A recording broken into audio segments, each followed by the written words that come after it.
Hello students, welcome to my YouTube channel Kamal Sidhu. In this lecture session, we will cover the topic incentive. We will discuss various types of incentives, importance of incentives and essential features of a sound incentive plan. So for more easy and simple lecture sessions related to BBA, BCom, MBA, MCom and UGC NET, do subscribe to my channel. The incentives are variable rewards granted to employees as per their performance. To succeed, an organization must attract and retain productive employees. Therefore, a business establishes a competitive incentive plan to accomplish these objectives. An incentive provides additional income to the employees apart from their wages and salaries. Incentives also improve the level of employee motivation and satisfaction. They encourage the attendance and reduces the absenteeism among the employees. The incentives can either be paid in terms of financial incentives or non-financial incentives. The timing, accuracy and frequency of incentives is very essential for a successful incentive plans. Incentives can be divided into two types, that is financial incentives and non-financial incentives. So let's first discuss the financial incentives. So financial incentives can be provided to an employee or a group of employees, and they satisfy the monetary and the future security needs of the employees. The most commonly used financial incentives are pay and allowances.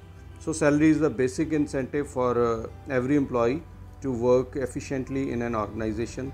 Salary includes the basic pay, the allowances, the house rent allowance and similar other allowances. So under a salary system, employees are given increments in basic pay every year and also increase in their allowances from time to time depending upon the organization policies in which they work. Then is the bonus, which is the sum of money offered to an employee over and above the salary as a reward for his good performance. Next comes the productivity linked wage incentives. So many wage incentive schemes are linked with the increase in productivity of an individual or as a group. For example, a worker is paid rupees 100 if he produces 10 pieces a day, but if he produces 20 pieces a day, he is paid 20 rupees extra. Thus the extra payment is linked with the extra productivity. Then comes the profit sharing. So sometimes the employees are given a share in the profits of the business organization. This also motivates them to perform efficiently and give their best to increase the profits and productivity of the organization. Then comes the retirement benefits. So retirement benefits includes gratuity, pension, then there is a provident fund or other kind of financial benefits given to the employees post their retirement. Thus they work properly when they are in service. Then comes the stock option plans. So under employee stock option plan, the employee is offered ordinary shares of the company at a price lower than its market price for a specific time period. So these are non-standardized offers and shares are issued as a private contract between the employer and the employees, and these are generally offered to management as part of the managerial compensation package.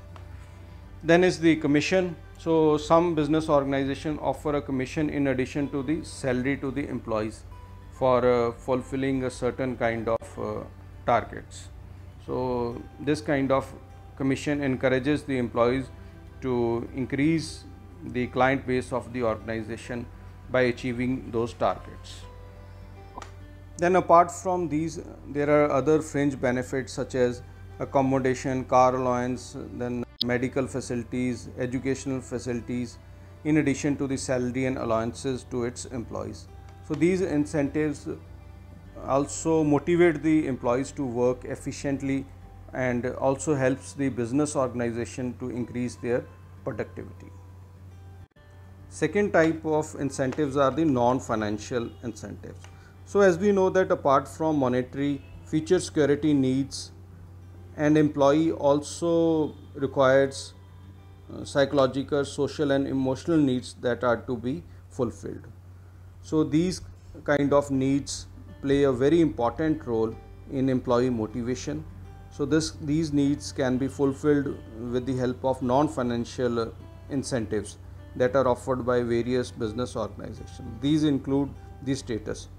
So with reference to an organization, status refers to the position in the hierarchy of the organizational structure, the level of authority, responsibility, then recognition determine the status of the employee in the organization. So status, we can say, satisfies the self-esteem and psychological needs of the employee and helps in motivation of the employee. Then is the organizational culture and climate. So it refers to the environmental characteristics of an organization that are perceived by its employees, and they have a major influence on the behavior of the employees. As each organization has a different culture and climate, so based on this, organizations are distinguished, and some of the factors that influence the organizational climate and culture are like individual responsibility, rewards, risk taking, then tolerance and conflict. So when the organizational climate and culture is positive, employees tend to be more motivated. Then next non-financial incentive is the career advancement opportunity or career growth. So it is very important for an organization to have a proper development program for its employees, or we can say the organization should have a sound promotion policy so that employees are fully motivated to perform better. Then is the job enrichment. It refers to designing of jobs in such a way that it involves a higher level of knowledge and skill. More autonomy and responsibility should be given to the employees. When the job is interesting, it itself serves as a source of motivation for the employees. Another important non-financial incentive is the job security. So job security provides future stability and a sense of security among the employees. The job security also increases the loyalty of the employee towards his organization. Then there are employee recognition programs. So the employees should be acknowledged and appreciated for the good work they have done. For example, declaring the best performer of a week or a month, displaying their names on the notice board are part of employee appreciation and recognition programs. Then is the employee participation. So involving of employees in decision making regarding some issues related to the organizational working also improves the motivation level among the employees. It develops a sense of belongingness in them. Then next and the last one is the employee empowerment. So giving more autonomy and powers to the employees also make them feel that they are an important part of the organization, and in turn they serve the organization in better way. Their loyalty towards the organization increases. They become more motivated towards their work, thus helps in the growth of organization. What are the main benefits of incentives?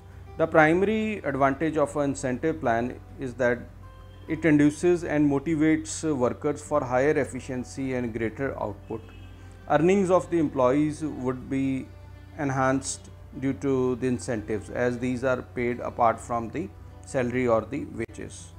Then incentive payments reduce supervision. It allows better utilization of resources, reduces wastage of resources, reduces loss in time. It also helps in reducing the absenteeism and turnover of employees. Then production capacity is also like to increase, as more motivated employees will perform better, thus increasing the output or the productivity. The sound incentive plan also helps in attracting and retaining the employees, thus reducing the turnover. Then finally, the incentives industrial harmony and stabilizes the workforce. A sound incentive plans plays a very important role in improving the employee-employer relations. So we can conclude that a sound incentive plan is beneficial for both the employees as they get extra income, and as well as for the organization who increases their productivity with the better performance by the employees. These are some of the terms which we come across when we are studying the incentive planning. The first one is profit sharing. So it involves the determination of organization's profit at the end of the financial year and then distributing those profit to the employees based on their seniority or the number of years they worked, and also based on their performance. So the basic aim of profit sharing is to improve the employee-employer relations. It also improves the efficiency of the business operations by reducing the cost and increasing the output. It also eliminates the waste and act as a supplement to the workers apart from their regular income.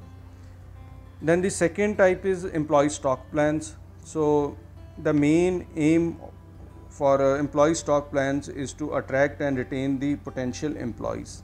So under this scheme, employees who are eligible for receiving a reward are offered the specified number of company shares, and they gain when the share prices go up. So employee stock plans play a very important role in improving the employee loyalty towards the organization. Then the third term is gain sharing. So gain sharing aims at increasing the productivity, or we can say it decreases the labor cost, and it also helps the organization to share the gains with the employees. So when the productivity exceeds the baseline, and we can say an agreed amount of savings is shared with the employees. So the concept of gain sharing plan increases the cooperation among the employees, and it also works as a motivational tool for the employees.